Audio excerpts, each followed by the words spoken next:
There was a time my life felt like a locked door, one I kept pounding on until my knuckles bled, praying someone on the other side would notice me.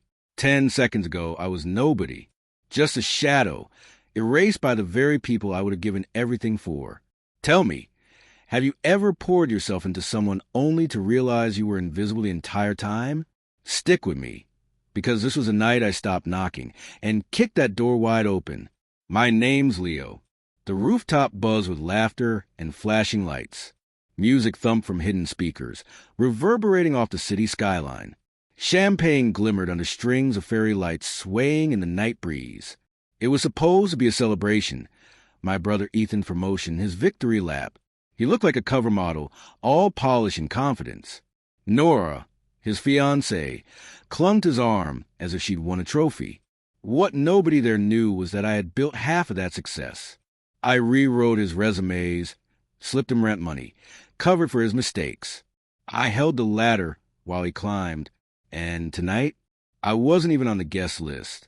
They sat me near the service exit, beside a dented vent that rattled louder than music. My plate, flimsy and curling at the corners, held cold food. Soda sweated beside it. No name tag, no toast, not even a glance, just silence that clawed at my chest. Ethan caught my eye from across the rooftop. That smug grin. VIP seats are for the big players, Leo, he said, laced with arrogance. Nora giggled beside him, a sound that wasn't joy. It was mockery. Her eyes said it all. You don't belong here. Something inside me twisted, burned, and broke simultaneously. I chewed cold appetizers and swallowed the taste of humiliation. All my life, I'd been a support beam for other people's dreams. And what did it earn me? A seat by the trash. The music grew louder, drowning out my own breathing. My hand brushed the small cedar box hidden in my jacket, the one I'd carried all night. Inside was Dad's old pocket knife, restored after months of searching. I had planned to give it to Ethan, a symbol of legacy, of brotherhood. But now it felt like a cruel reminder of my own foolishness. I stood so fast my chair crashed to the floor, slicing through the music. Every head turned. Ethan's grin vanished. Nora's laughter died mid-breath. My voice came calm, but sharp enough to cut glass. If I'm not worth a seat, I'm not staying. Oh, come on, Leo. Don't be dramatic. Nora rolled her eyes. Ethan opened his mouth for some smug excuse, but I didn't give him a chance. I walked away, cedar box clenched in my fist, slamming the stairwell door behind me. The night air hit like electricity. The city roared below, horns, voices, life. That rooftop felt suffocating until I stepped outside. My phone buzzed. Ethan's name lit up the screen. You're embarrassing me. Get back here. I laughed, bitter and tired. Embarrassing you? You erased me. I typed it, sent it, then turned the phone off. The cedar box felt heavier, not a burden, but something sacred. I thought of Dad's voice, steady and certain. You're enough, Leo.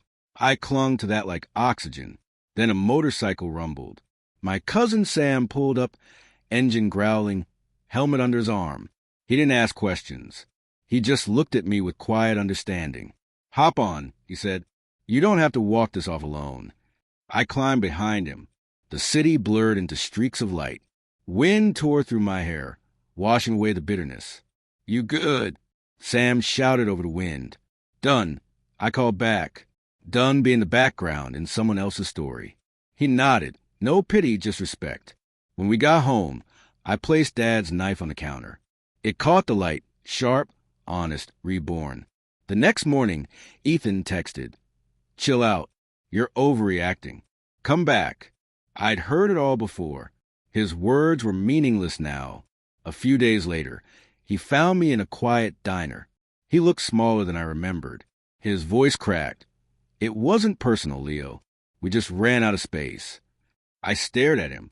No space. I repeated flatly. You made sure I had none. He reached for my arm. I pulled away. Sorry, he muttered. It's not enough, I said, standing. I'm done. I left the diner without looking back.